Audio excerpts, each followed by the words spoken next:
eminent speakers with us today. And now I would like to request Ms. P.K. Singh to kindly uh, uh, give his expert comments on the policy matters and what he feels about the security of the IoT and digital telecom.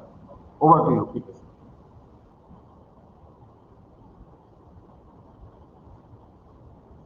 Thank you, sir. Am I audible? Yeah, you are audible. Uh, First of all, let me convey my sincere appreciation to the organizers, uh, TSDSI and CDOT, for organizing uh, a webinar on a very apt topic, which is really required. And the moderator and the first speaker, Mr. Vijay Madan, they basically introduced the subject of IoT security in a very beautiful and a detailed manner. And I think the presentation or the talk by Mr. Vijay Madan was a complete talk. It covered all various aspects of IoT security and leaving nothing for us as panelists. But still, we will try our best to share the information which we have available with us, with all of you. So we'll start our discussion on the challenges and mitigation strategy for IoT communication security. Can we go to the first slide, please? We have entered the era of IoT and M2M communication. We are moving towards the age of machines.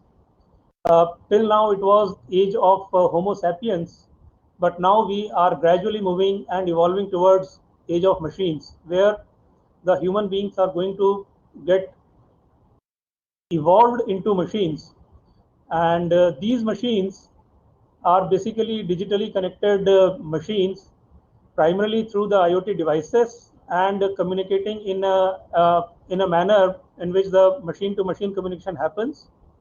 These digitally connected devices are basically entering into all aspects of the sapiens existence. The way they are entering into our aspects of lives, including our homes, offices, uh, cars, vehicles, and even our bodies. When I say even our bodies, we are gradually converting, evolving a Homo sapien into a machine, and the time is not far off when at least 60 to 70% of the human body would be comprising of machines prepared by Homo sapiens themselves, and these machines would be helping the Homo sapiens in achieving a lot of benefits, and by adding greater capabilities to our bodies, and the human beings, they would still continue to add more and more features to the machines, leading to accrual of more and more benefits. But still, uh, while we are evolving towards them, a lot of skepticism is there in the human beings vis-a-vis the usage and deployment of the IoT devices. There was a panel discussion in one of the hospitals where one doctor, basically one cardiac surgeon, uh, indicated that although the patients, they are very much in favor of taking the pacemakers and other devices to maintain their cardiac health, but still they do not trust those devices because they feel that these devices are not secure enough. They can be hacked, leading to a, a devastating effect on them, including death of the patient. So this is basically one situation which is to be avoided by deploying proper security mechanisms, and we'll shortly discuss what are those security mechanisms, what are those security strategies, what are those mitigation strategies. Now, this entry into the era of IoT has been made possible by two technologies. The first is the addressing technology, which is the IPv6, and the second is the communication technology, which is primarily led by Wi-Fi, but it comprises of other wireless communication technologies also.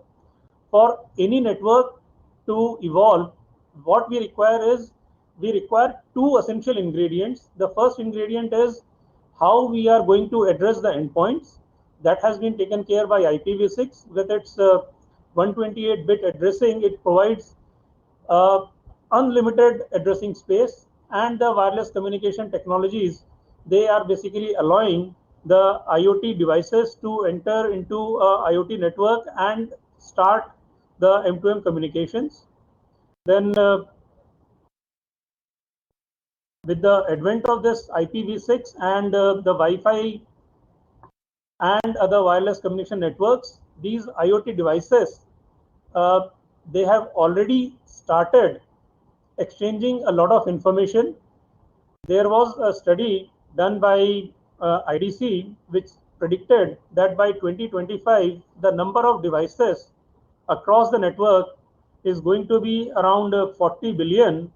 And they had also predicted that these 40 billion connected devices by 2025 are going to generate data of around 73.1 zettabytes, which is basically uh,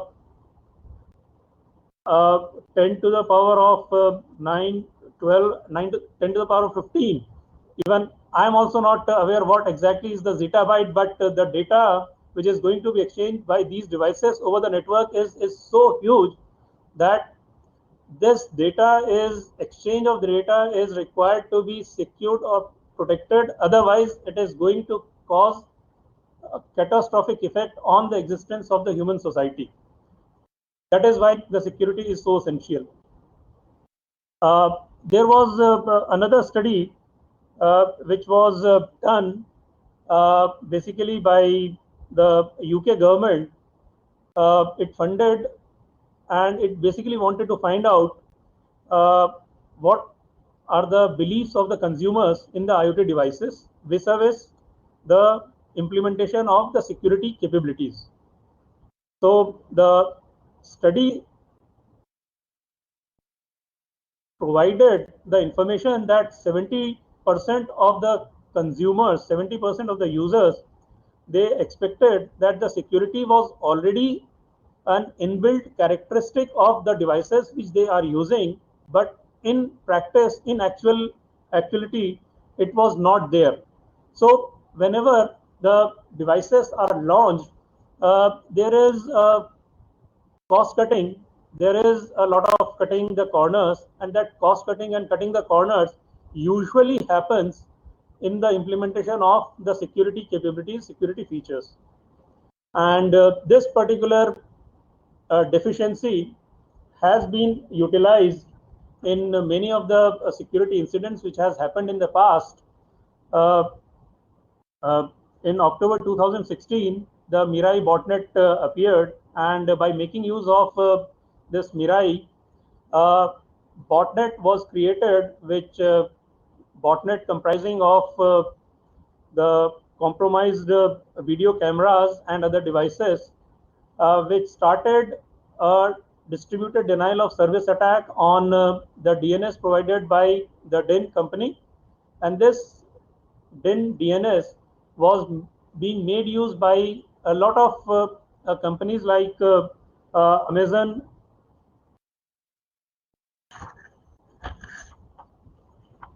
Netflix, Twitter, Wall Street Journal, Starbucks, and more. So it basically led to a distributed denial of service attack on this DNS, leading to non-availability of the services. And it is considered as the first distributed denial of service attack which attacked with a traffic capability of 1 terabits per second. So we can imagine that these devices connected over the network, what they are capable of if they are not configured properly, if they are not developed, deployed with proper security features. We had other attacks also, the Reaper, which was also based on the Mirai, the Mozy botnet and the Mozy incidents is basically incidents where it is alleged that the state actors have also started entering into the security field. Then there was another attack. I'll say not an attack. It was basically a discovery of a vulnerability in the devices produced by St. Jude Medical. These devices were basically the defibrillators and the pacemakers. Luckily for all of us that these vulnerabilities were detected in time and a security patch-up was provided, thus reducing the security incidents. Uh, Basically, when we make use of these devices, it provides a lot of benefits. But as the saying goes, if you are deploying a particular technology and the technology is having certain advantages, there are certain disadvantages also available with the technology, and that disadvantage is basically I'll say the test for the security capabilities in the IoT devices. IoT devices, no doubt, provides a lot of added benefits to the humans, but at the same time, it creates a lot of problems for all of us, and those problems are in the form of security deficiencies which can be exploited by hackers and can lead to catastrophic situations. We have seen the examples in the Mirai, Reaper, Mozy botnet attacks. Can we move on to the second slide, please? Uh, so when we consider the security, whether the IoT security is different from the traditional security, the question could be whether IoT security has certain characteristics which are in addition to the traditional security measures. The answer to that question is, although the security, whether it is IoT or whether it is traditional, they share a lot of commonalities among them, but there are certain salient differences uh, among the securities in IoT communication. And if we want to study those, we can basically differentiate the security on the basis of consequences, the adversaries who are involved, the composition of the devices, the context and environment in which these devices work, the economics, and the time scales. The consequences of the IoT security failures might cause a direct loss of life. The adversaries who attack these security vulnerabilities in the devices, they have a different goals, motivation, methods, and capabilities. The composition of IoT devices is a very big challenge because the composition of devices itself is of such a nature that there may be devices which doesn't have much of compute power, much does not have much computing resources, or does not have very large sizes, or are constrained by the power, leading to improper utilization of the security capabilities, to devices which have all those capabilities. So the IoT devices, they have basically they are available in an array of devices where bare minimum capabilities are available to the best of the breed capabilities being made available in the devices. So this particular composition of devices puts lot of I'll say uh, there is no one fit all solution available for the IoT security. The context and environment in which these devices are operating also puts a challenge, because these devices, if they are basically being made use, let's say being used in a house, and a commoner is not expected to be an expert in security, is not expected to be a professional in configuring the devices. Whereas if the same devices are being made use in an enterprise setup, the enterprise users, they are supposed to be an expert. So there is an array of differences in the user capabilities also. And when it comes to launching of a particular product, uh, the demand of these IoT devices, as we had said that by 2025 it is projected to be 40 billion connected devices to be deployed in all over the world. So every day, thousands and thousands of devices are being launched, and in launching these thousands of devices, the OEMs are trying to reduce the price of the devices. Now, this reduction in price of devices is at the cost of security.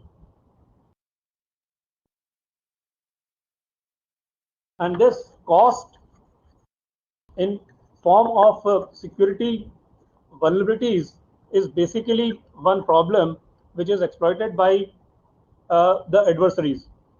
Another peculiar characteristic of the IoT devices is the time in which they have to operate. The devices are deployed, and I'd say these devices are forgotten for, let's say, for a period of 10 years, 20 years, 25 years, 30 years. These devices are not like other IT devices which are monitored and managed on day-to-day basis. Most of the devices are deployed in a situation and they are forgotten that the devices are existing. So these devices are supposed to work for years and years together without any breakdown, without any patch update, without any software update. So this is also one characteristic of unique characteristic of these devices, which have to be taken into consideration while defining the security methodology to be adopted. Can we move on to the next slide? When we say that the security is having a lot of commonality with the traditional security, it also has salient differences that we have seen. So what are the various security challenges? The security challenges with these devices are due to the composition of the devices. We have seen that these devices are available in a form where no compute power are available to other end of the spectrum, where they are almost having a power of a supercomputer. Those type of devices are also available and also are being deployed. And this difference in the IoT devices leads to certain security challenges, like making use of weak passwords in the devices, lack of regular patches and updates, and weekly updates, weak update mechanisms, the insecure interfaces, the interface of the users, the interface of the machines, the interface of the device to device. If the proper security checks are not implemented over those interfaces basically becomes insecure, which can be exploited. Then there is an insecure development because the OEMs are basically providing these devices. They are churning out these devices in very large quantities. The demand is that these devices are required to be churned out at a very fast pace, and this fast pace churning of devices basically leads to a certain problems in not testing the device properly, the device hardware as well as the device software. Then there is poor IoT device management.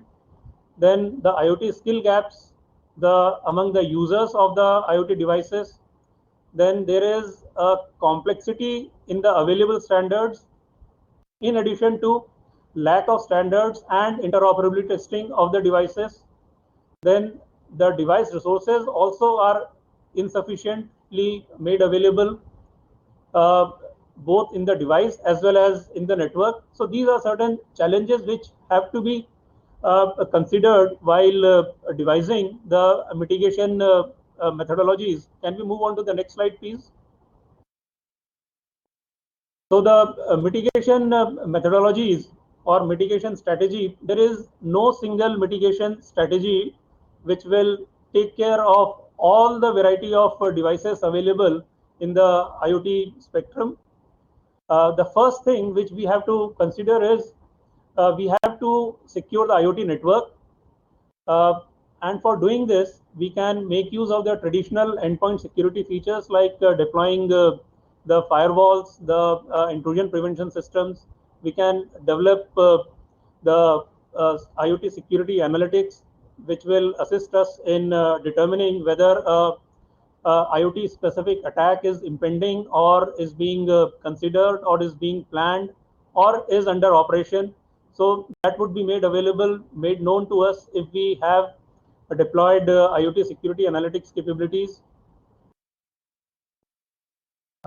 Then there is a requirement of authenticating the IoT devices through robust authentication mechanisms such as the two-factor authentication, or by making use of digital certificates. Even biometrics can also be used in doing the authentication of the IoT devices when they are communicating with each other in M2M, or when the human to machine communication is happening, or when machine to machine communication is happening. We can deploy an array of robust authentication mechanisms. And when the data is being transacted, or when the data is being stored, or when the data is in motion, we basically have to make use of the data encryption technologies, the standard cryptographic algorithms, and fully encrypted key lifecycle management is to be incorporated into the security mitigation strategy. We can make use of PKI security methods, the X.509 digital certificates, cryptographic keys, the lifecycle capabilities, including the public-private key generation, distribution, management, and revocation. Revocation is also very much essential.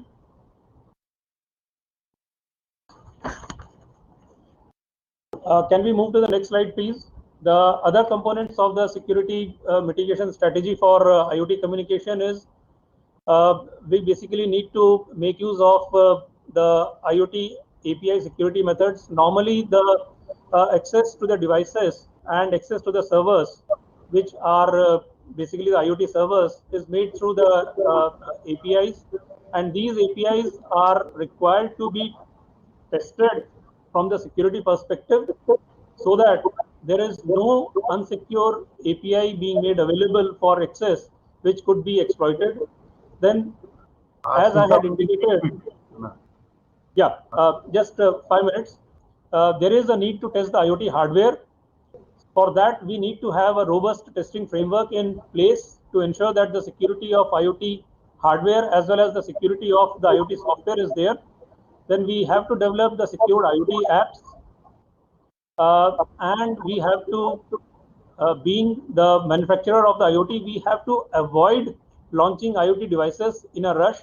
When we are basically short of time, we basically launch the products which are unprotected products, which are unsecured products, and the users as well as the developers, they have to be aware of the latest IoT security threats and breaches. They have to be aware, and they have to beware of latest IoT security threats and breaches. Both, they have to be aware and they have to be beware of all these. Can we move to the next slide, please? And to summarize, I'll say security is a journey, it is not a destination. And when we take baby steps and the confident steps, we basically come across newer and newer challenges. And we have to tackle these newer and newer challenges by preparing ourselves, by predicting what is going to happen, and preventing on the basis of the current knowledge level, because whatever we know, we have to take care so that we are able to prevent. we have to respond, we have to recover, and we have to restore in case incidents happen. And we have to know what is the user base. Then only we'll be able to decide a security mitigation methodology for IoT device. And once again, I will say that there is no common security mitigation methodology for IoT communication devices, because these IoT devices, they perform a variety of functions. They are available in variety of dimensions, and they are available with variety of capabilities. So there is no one fit all solution. Thank you. Thank you, Sushil ji. Thank you. Yeah, thank you, PK Singh ji, for addressing the challenges and the mitigation techniques in the IoT communication. In fact, this IPv6 is required, but there is a number of devices which do not support the IPv6, even add-on date which are being manufactured. So I think DOT should come out with some policy to guide the stakeholders to come with IPv6 or the dual stack, and so that they are able to change the scenario in 2 years or 3 years. So some clear-cut policy guidelines is required on this. Yeah. Thank you. Now.